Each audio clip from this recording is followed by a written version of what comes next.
Pengoperasian drone masih terus menjadi andalan militer Rusia dalam menghancurkan musuhnya di medan pertempuran.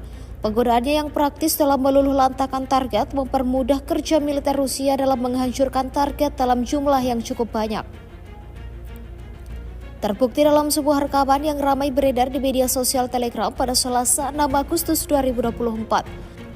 Tepatnya di wilayah Avdiivka, operator drone penyerang FPV Sparta Rusia menghabisi sejumlah kendaraan militer Ukraina.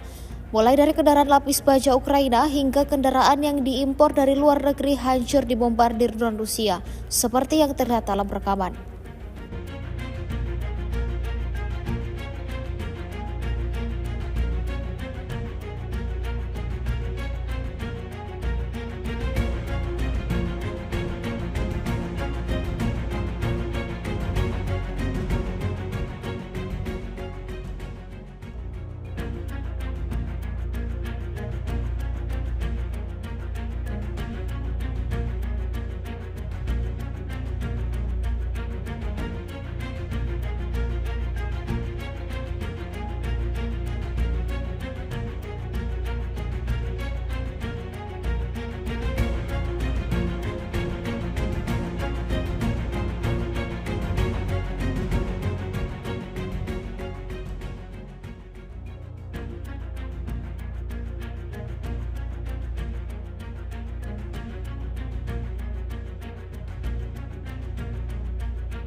Download Tribun X sekarang, menghadirkan lokal menjadi Indonesia.